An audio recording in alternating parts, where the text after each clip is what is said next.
Welcome to the Purposeful MD podcast.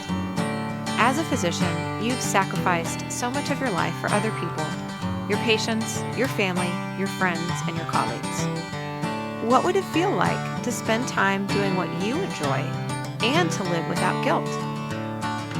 I'm your host, Dr. Laura Sutton, a family physician, certified coach, and business owner.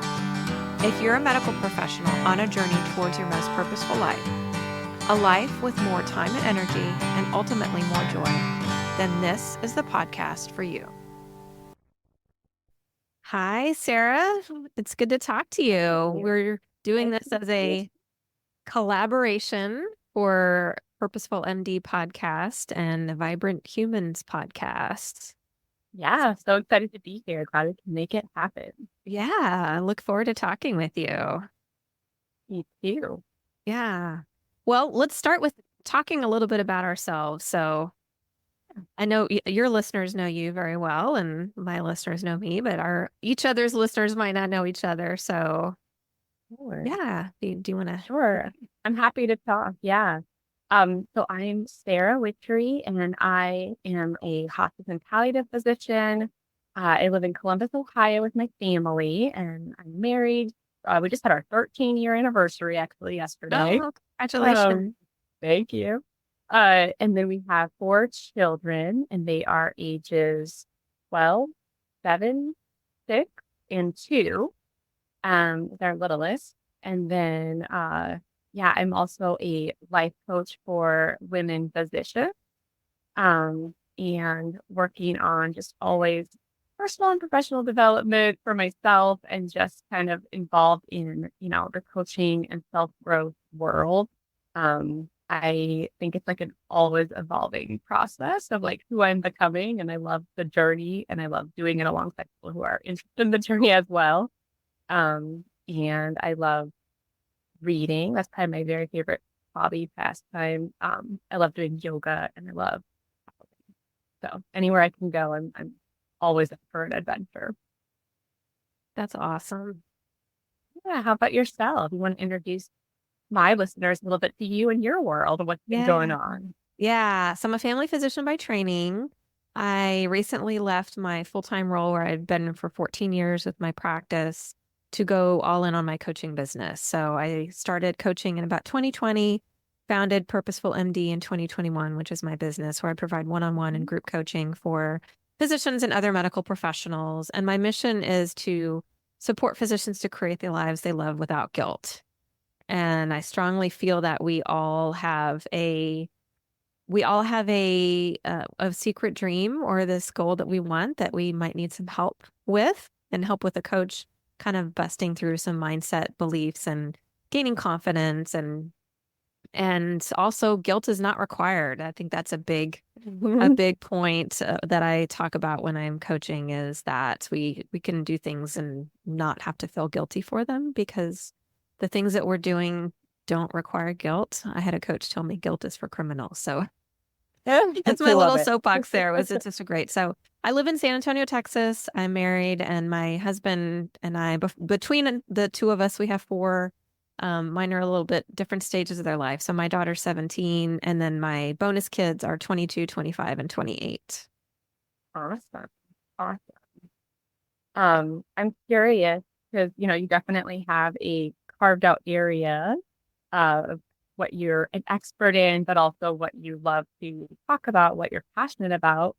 And I always think it's interesting to hear people's stories of how they became passionate about, like your own personal journey to why that's important to you and why you think, it's a meaningful cause to invest your time and your energy in.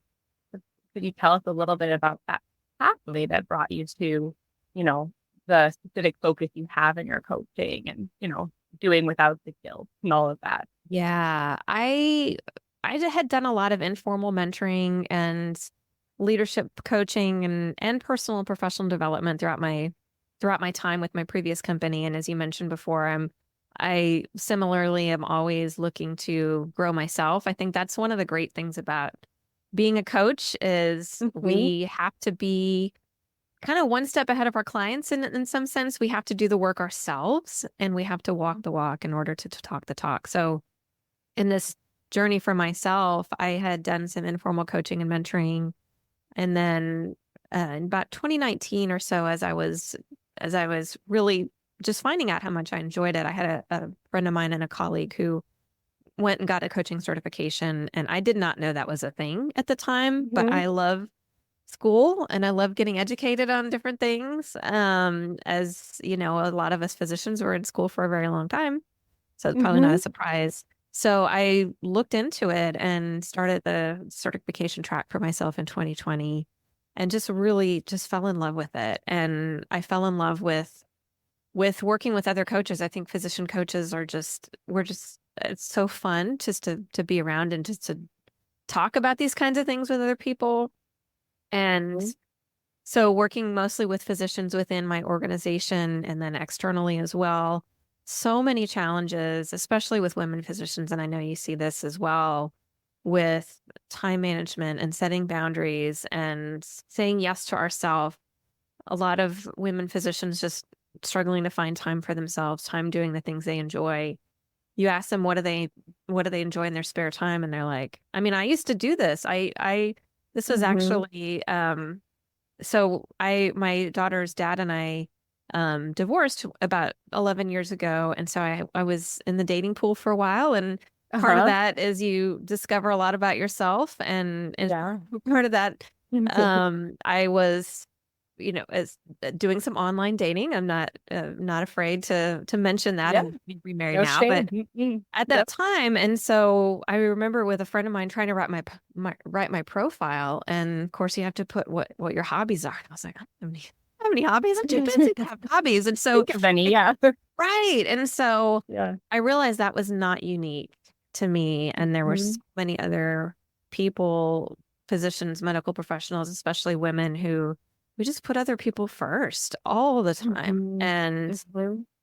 it just is draining and exhausting and Right. it's not sustainable either. And For so sure. how can we kind of bust through these myths that we tell ourselves or that the society tells us that we have to put everybody Mhm. else first and get back to being the people that we were before we Right. became partners and mothers and physicians and get back to Right. that joy and do it without guilt. Absolutely. So Absolutely. yeah, And it's like those are all, at least like for me, and I imagine for you at times, right? It felt like these are all roles that we desire to be in, right? Like we worked so hard for so many years to become a doctor and have that, role to work with patients. We worked so hard, at least also for me, to have that family. Like it's a big bucket list item for you, right? So then sometimes it's like by the time you reach those things, you're like, you have this sort of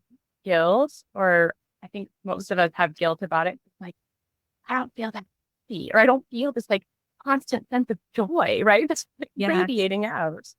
yeah. And you kind of oftentimes I think are in isolation, or sort of thinking like there's something you must be doing wrong because you're not experiencing, the kind of deeper meaning and satisfaction and all that you thought you would when you said, I want a family, I want to be a doctor. Hmm. Um, and I'm curious of what you think. I know there's society expectations and everything, but like, what do you think it is, the disconnect that a lot of people tend to experience between like knowing that it's okay to have their own time and their own interests, and then like making that actually happen? Like, I feel like there's a lot of discomfort in that process, right? Of like knowing to actually implementing Hmm. and making something consistent for them. So I'm curious of your um maybe thoughts, or what you've seen kind of are some of those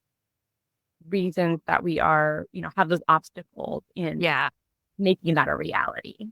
Yeah. And I would definitely want to get your thoughts too, because I know you talk a lot about this on your website about kind of the nervous system and it sounds a little, when I talk about it, people are, kind of get a little glassed over, Hmm. eyes get glassed Hmm. over.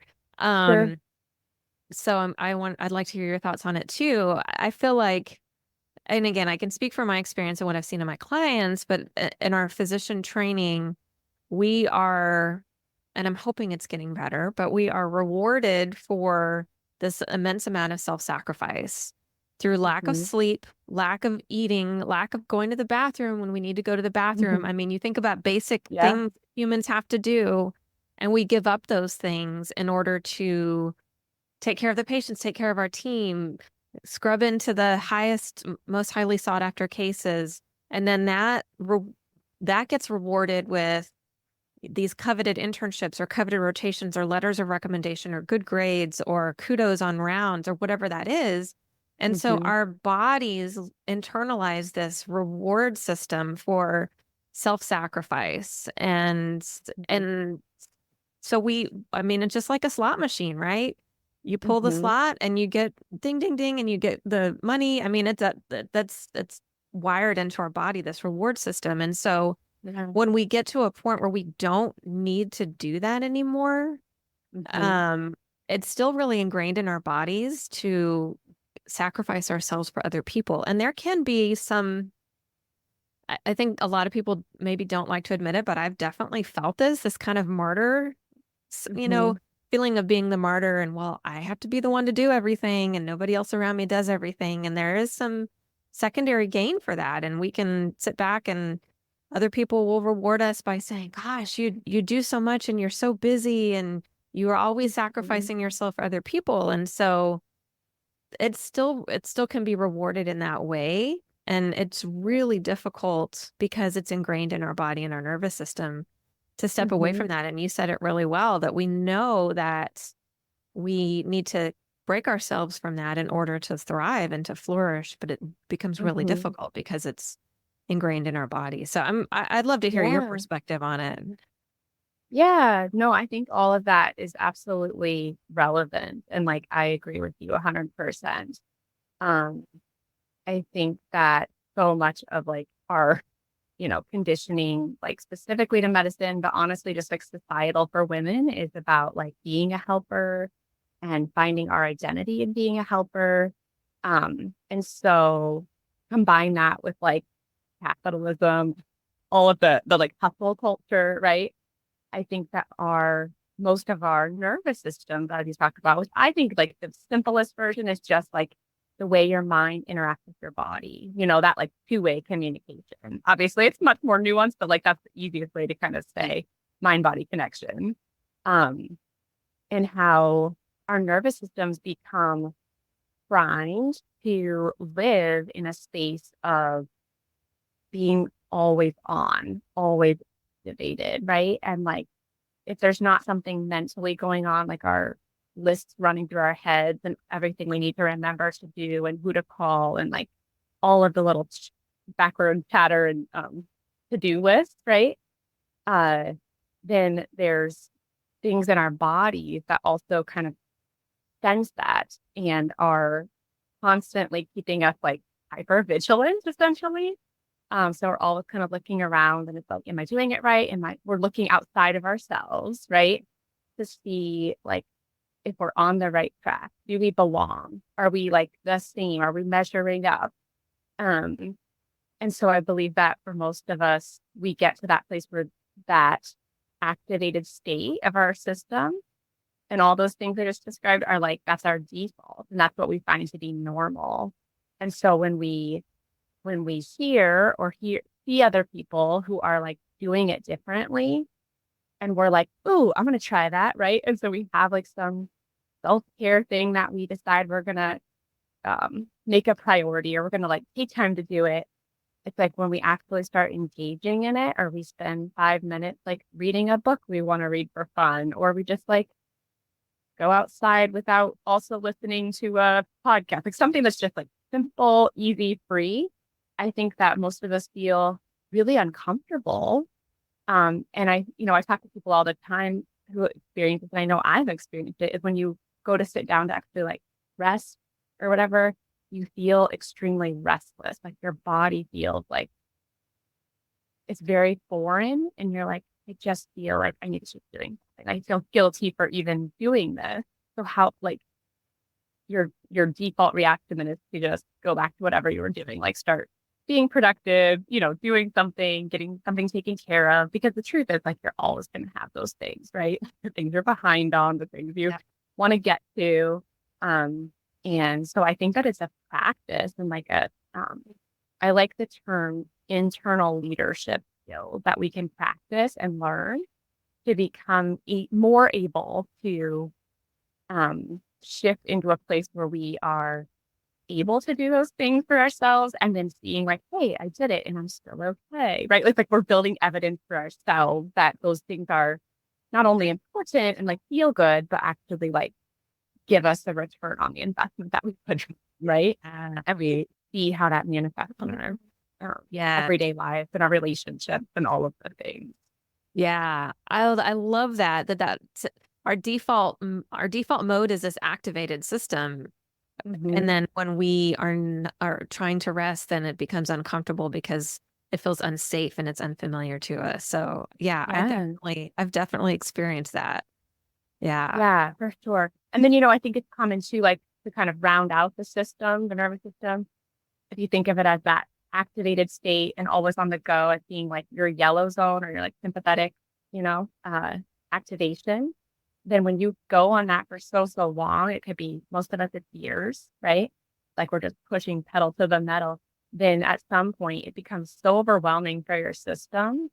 And it's just like, I raised the white flag, I can't do it. And a symptom of that comes out, right? As like what we hear about all the time. It's like burnout and just like, I'm done with it. I don't care. Numb. I'm just going through emotions. Like I don't really feel present and I just feel kind of like disconnected. That's really like where you've reached this place of collapse essentially, right? And you're where you think of more people being like clinically depressed versus like I'm always anxious, I'm always stressed out. Yeah. Yeah. I'm thinking about somebody I know that's in that phase right now, and it's really difficult. And so I'm curious, what are your practices, or what practices do you recommend or have you done that help to train the nervous system, train your body that this kind of restful state is okay to be in? I mean, that activation is not always necessary. Yeah. So something I've learned through one of my favorite people, her name is Amanda Armstrong. She runs a like course and a membership group about like the nervous system in general for like anxiety or just people it's a lot of people like us. Let's just say that. And the people that we work with. And um, she talks about meeting your system where it's at, which requires you to be able to know where you're at. Like at any given time, you could like press, like see a snapshot of what's going on and be able to tune in to yourself and like, what's going on in my mind? What zone is my mind in? What zone is my body in? And so like, that's just like practicing over time, right? To be like, oh, I'm in my green zone. Like I'm, capable. I feel capable. I feel like there's enough time and all of that. Versus like thoughts going through your head of like, I'm never going to get all this done. Like everyone's annoying me. That's like activated, right? And so when you really know like where you are in your mind and your body at any time, then you're able to then meet your system. So like where it's at and then regulate from there. So rather than being like, if you're in a yellow state and you're really like, frazzled, trying to like tell yourself like calm down or take deep breaths or, do any of these things, even doing like thought work, like it probably is not going to be that effective because your brain and your body don't feel are safe to do that. You know what I mean? It feels like there's too many more pressing things. So I find for me, and what seems to be most effective for a lot of people is like you spend a lot of time in that state and you notice that you're in it in the course of your day, doing something once you're aware of it, like that involves your body, it tends to be the most effective, like in the moment. So for me, one of my favorite things is like getting outside the hospital and like taking a walk, even up and down the driveway part, right? Like it doesn't have to be like a 15-minute walk or even 5 minutes, but like minutes, getting outside and like doing something kind of rhythmic, like walking with your body. is really, really like quick, easy way to sort of reset. Um, but a lot of like somatic body practices that you can do and build in, it's going to build your like awareness with your body and kind of what state it's in, right? And then in the moment, you're able to kind of know, okay, this is where I am. This is like a toolkit of things maybe I can turn to that I know I've practiced and I know work for me to bring me like one step closer to the place where you're green, right? So it's like you're able to kind of like be more flexible and resilient as you kind of navigate the wave because you're going to go in and out of space like throughout your day, probably throughout an hour, of time. You're going to be in like all of the different states. Yeah. So like really attuning to them and then knowing like from that where you are and what do I do next? What's helpful for me. Yeah. I love that. It sounds like you're, and again, you know this better than I too, but the connection between the body and the mind is taking information from the body. And so Yeah, if we can move the body and prove to the body that it's safe, then it kind of transmits that information to the mind. And over time, the mind realizes that it's safe. exactly. Yeah. Yeah. It's Yeah. like we're not, I think I heard a quote once. It's like, we can't tell ourselves that we're safe. We have to show ourselves that we're safe, Yeah. right? And show our bodies. And the body doesn't speak like verbal language. It speaks Right. breath and movement and sound and like Yeah. touch connection, right? All those things that are like clues to us that like, hey, you're safe, you're fine, you've got this. Yeah. Have you read the book Burnout by Hmm. Emily and Emily Nagoski? Yeah. Of course, they talk about that in their book too, about the body practices that can help us Yeah. show that we're safe. So yeah, you mentioned breathing, touch, so like hugging a loved one or even cuddling with Hmm. a pet or a small child can do that. That kind of that Right. oxytocin, we're Yeah. grounding ourselves. Laughter, dance, movement. And you mentioned the Hmm. rhythmic movement, and I've heard a little bit more about that on different podcasts lately, that just different cultures have different ways of doing kind of rhythmic movement uh, to process emotions, like even grief. You think about cultures that have dances to celebrate, not to celebrate, but to acknowledge the loss of a loved one or to mourn. It Yeah. uh, can help with the bodily sense of safety and Right. with that Right. sort of connection, driving the connection among Right.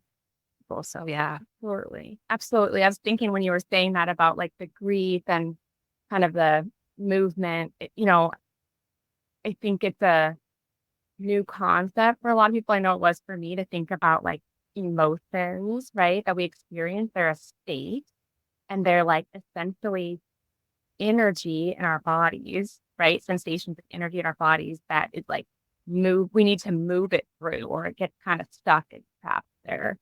So a lot of like that burnout talks about like how do we complete that stress cycle, move it through us, right? Whatever happens, like animals like shake things off in nature, right? But like tapping our skin and parts of our body just to be like, hey, I'm in my body. Like it sounds like almost too elementary, but I think most of us we've learned to just disconnect from our bodies and like what information they're trying to give us, right? Right. Help Well, us. again, because as physicians, we've been trained to, because, Yeah. like you're standing in the middle, you're scrubbed into a 9-hour OR case and you have to go to the Hmm. bathroom. You're like, I'm not going to think about that. And you're ignoring the body signals. So we've been trained Yeah. and rewarded for doing that. So, um, 100%. yeah. 100%. Yeah. What do you say to, because it's such a common thing when women are like, want to make a change, right? They come to you in coaching, something is not working well. They're really unhappy with some aspects of their lives, but how do you talk to them about like the idea of them thinking, I don't have enough time to do this work. Like I want to, but I don't have time to. Yeah. I hear that a lot. I hear that so Yeah. often. And a Yeah. couple of things that I try to really assess right up front is, first of all, what's the why? What's the reason that they want to make the change? So Hmm. if it's starting a workout routine or even something bigger and grander, like starting their own practice or Yeah. taking a leap in that way, is without that strong why, it's really going to be difficult to stay the course because those obstacles are going to continue to come up. And so when we know what that why is, we know what that Mm-hmm. mission, whatever our personal mission is or reason for doing something, that helps to keep us grounded. And then similarly, really ask, and I ask a lot of my clients on a scale of 1 to 10, how committed are you to this? 1 being not Mm-hmm. committed at all, 10 being extremely committed. And Mm-hmm. I've gotten, some of them have said, I'm 10 out of 10. Okay, that's great. And some of them are like, well, I'm kind of a 6 or 7. And okay, Mm. that's fine. That's where you are right now. Yeah. And Yeah. and it sounds like the commitment's not there. And again, that's fine. Maybe this isn't the right time. Maybe there's other Mm-hmm. things going on in your life. But again, you kind of have to want it badly enough. And then Sure. so ideally we'd want 8, 9, or 10 for somebody to kind of have that momentum and that drive. And Yeah. then once we've established that, then it becomes really clear, like, okay, this is something I really want, and now I have to make the time for it. The time, it Yeah. doesn't just fall out of the sky. And Mm-mm. so where then we kind of get into the nitty gritty about, this is important to you, so where's this time going to come from? And what Mm-hmm. are things that maybe need to come off your plate? What do you have to say no Mm-hmm. to delegate? And then, of course, then that comes up with all these different emotions that we've talked about, the safety Yeah. and guilt and all of that. Um, so that's really where I start with somebody is how much, how important is this to you? And Mm-hmm. what's your why for doing it? Because I was coaching somebody a few weeks ago and they were like, well, this is actually something my husband really wants. And Uh-huh. not that it was something that she didn't really want, but her husband wanted it. And once she was clear Sure. on that, then she was like, okay, maybe I can move on from this and not, Mhm. she was feeling guilty, like, oh, I haven't started this yet and I'm not motivated. And then the more we kind of got into it, it was like, well, there's something that my husband really wants, but I don't really want it. Okay. Mhm. It's good to know. Right. So Your good awareness to bring to the yeah, table, right? But you yeah, like sometimes that awareness isn't there till someone else brings it out with something like a coaching container, I think, where right. you have like the space and it's like you're outside of their if you're kind of living in your own jar, right? You can't see like what the label says on the jar. The way Mhm. I like to think about it. Like Yeah. you need that outside perspective that kind of lead you to what you're in. Yeah. Yeah. Yeah. And just Totally. kind of highlight what's actually going on, what's true, because Yep. like you said, we take so much information from the outside that we're so influenced by outside sources that we don't. And Mhm. that's what I love about coaching is it gives that container, it gives that space Yeah, to really be completely honest with yourself. So, for sure. For sure. And I would love to know how you decided to like embrace the discomfort of leaving your clinical career, start your coaching business because it's super brave and there's no inherent like certainty. There's a lot of uncertainty and we don't do well with uncertainty. So I'm curious, like for you, what was that process like for you to like bet on yourself and be like, I'm committed to doing this and this is because I feel like it's a lot of agency, but it does take a lot of bravery to do that mhm. kind of thing and pivot. And so Yeah. like how do you how do you trust yourself in that process? Like what came up that was challenging and kind of, what do you think that you drew on to make that change for yourself? Yeah. I think it was a lot of things coming together at once. So my clinical practice actually for the past 10 years or so was a small part of my day job. So I was doing a lot of medical leadership, physician leadership, and so the medical practice was a small part of it. But at the same time, Yeah. it was a company I've been with for 14 years. I Yeah.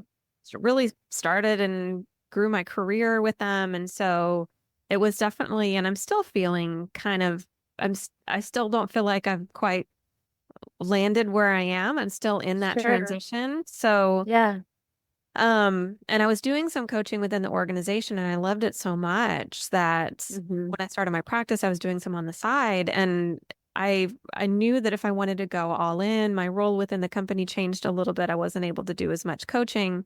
And I knew if this is something I really want to do, I have to go all in. I can't just, this can't be a side gig for me. Mhm, mhm. And you know, it also I took a lot of support from my family. My husband, you Yeah. know, it's a financial shift, so looking at Sure. finances, if this is something that's going to Yeah. work for us.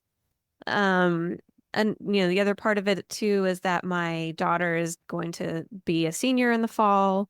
Mhm, And she's probably going to go far away to college. And so I want to be mhm. able to really focus on her for the next year or so Yeah. while she's home and spend time with her and have that time with her. Spend time with my mom and my in-laws who I know are not going to Mhm. be around forever and just spend more time with family and friends and traveling and doing the things that I love. And so I think it was kind of a combination of all of these things coming together at Yeah. the same time. Um, so yeah, it's but yeah, I'm still in it. Awesome. So we'll have to catch up Yeah. in Yeah, no, 6 months from now. but exactly. But kudos to you, I think, for taking that leap of faith, right? And being like, I don't know, these are like my North Stars that are like guiding me, right? Or like my family and what I want to do and what I'm energized by in terms of helping others. But like it's still an act of faith and like betting on yourself to do it and to be like, I don't know, you have to have that quiet confidence that like you'll be able to handle and navigate whatever comes up in like the transition and also the new identity. I think it's like becoming a different identity and also just being, you know, really clear on what you value the most and like making that your mm, filter in which you are making these decisions, Yeah. right? And I Yeah. just think it's a really beautiful thing to witness like from afar, but I'm sure like in it, it's not always just like this beautiful, smooth sailing thing, right? There's a lot of logistics and like practical pieces you have to consider as well. Yeah.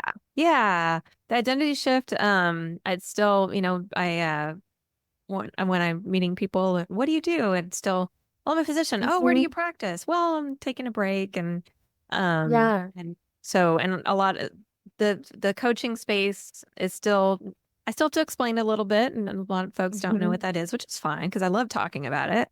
Yeah. Um and so yeah, there is a little bit of that and right now I'm not practicing. I don't know if I'll get back to it. I'm okay not Hmm. knowing for right now. I'll decide that at some point, whatever calls me. So, Yeah.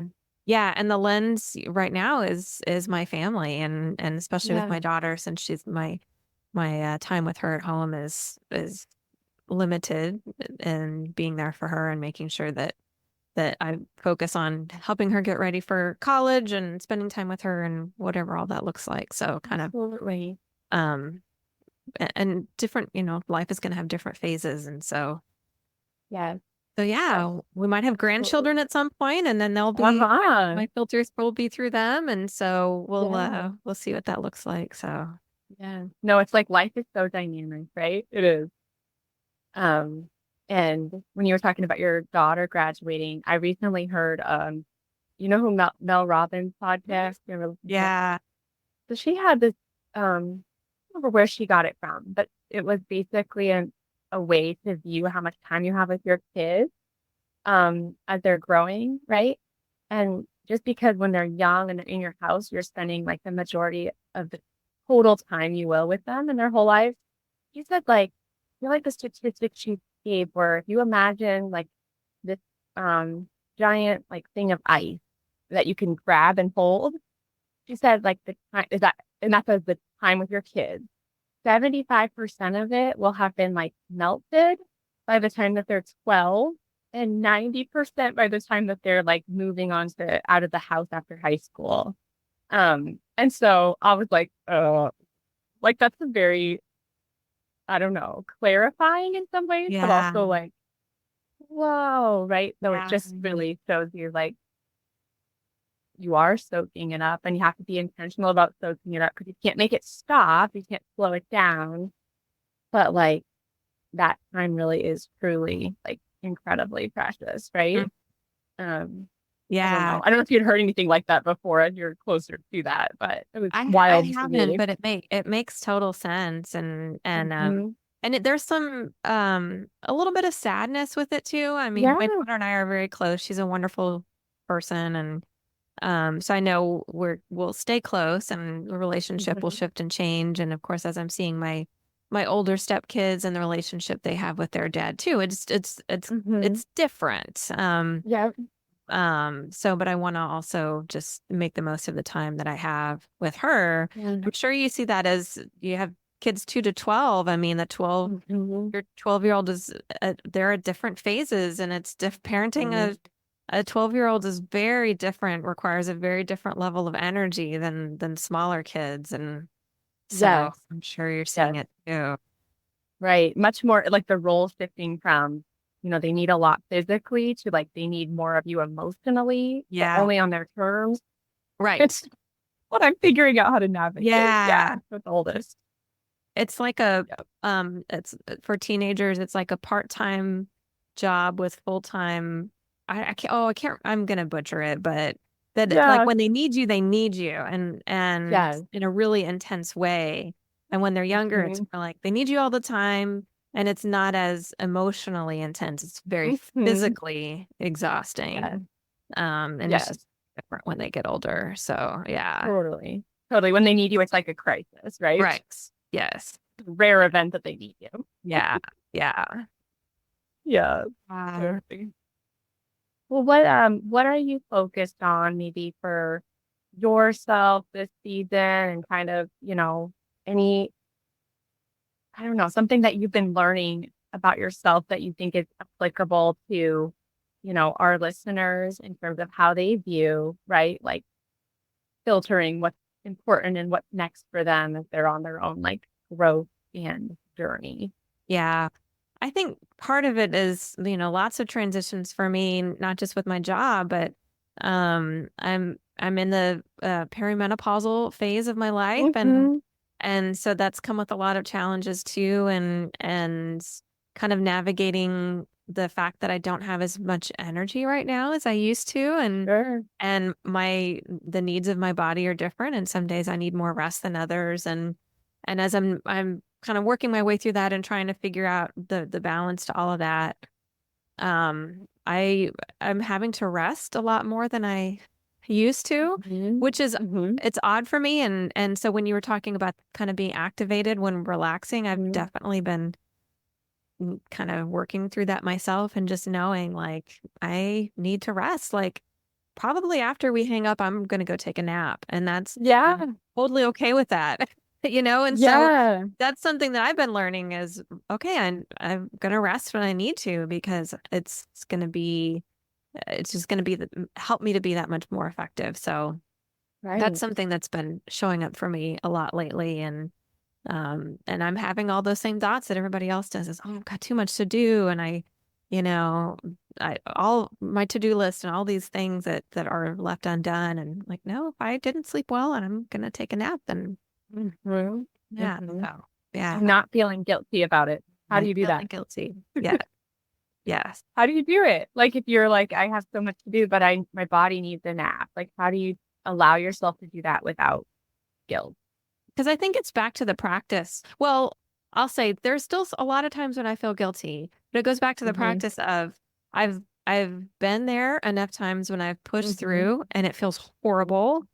And Yep. then I've also experienced times where I've let myself rest and it feels so much better when I let myself Yeah, rest and I'm so much more productive on the other side. So totally. it's the lived experience that I'm like, no, I'm gonna rest. Yeah. Yeah. It's like your reminder when you normal or like the default is to be like, no, I don't need it. I'll push through. I'm fine. Yeah. And then it's like the memory of it. You're like, oh yeah, I'm remembering this. Yeah. I can make a different choice. Yeah. Yeah. Yeah. How about you? What's been Totally. coming up for you lately? I think I'm just I don't know, I'm in a season of a lot of transitions too in different ways, but like cutting down this summer, I'll be going from my first time from full time to like point 0.7 FTE. So I'm really excited about that. And I'm also um, aware of my tendency to take that space and be really excited about that, the openings in my schedule that it's going to create and then quickly fill it. Like quickly, like I'll do extra things and I'll do add things and more things.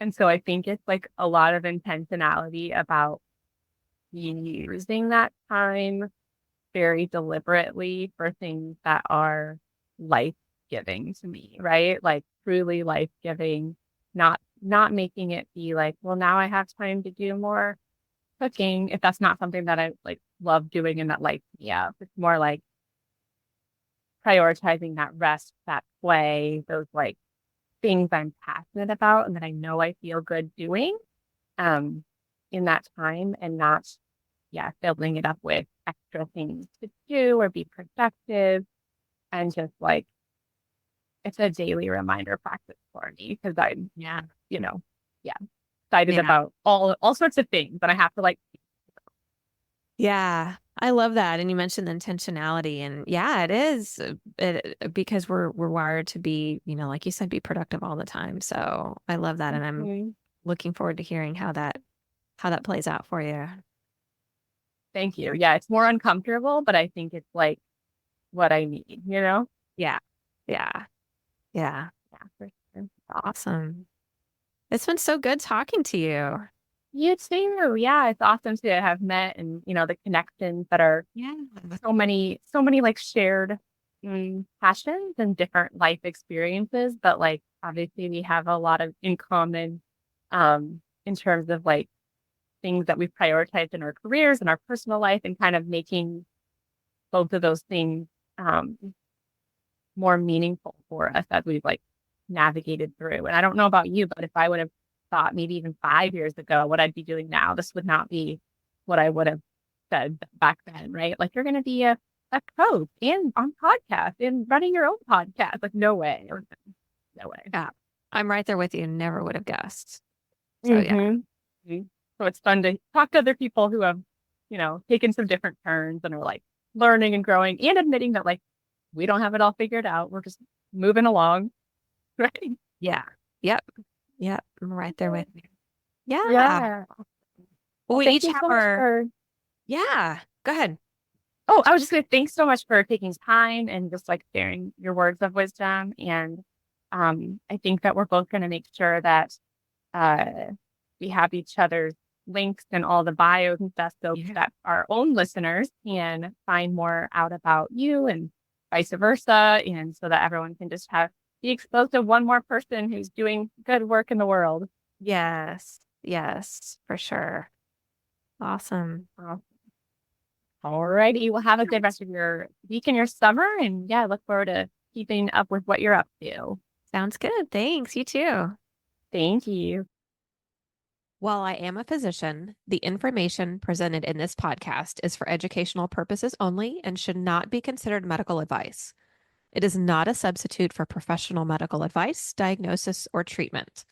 Please consult with your own healthcare provider before making any significant changes to your lifestyle or routine. By listening to this podcast, you are not creating a physician-patient relationship. Thank you for listening to the Purposeful MD podcast. If you like what you hear, please rate and review the show. Please also visit my website, www.thepurposefulmd.com, for free downloads or to discuss working with me as your coach.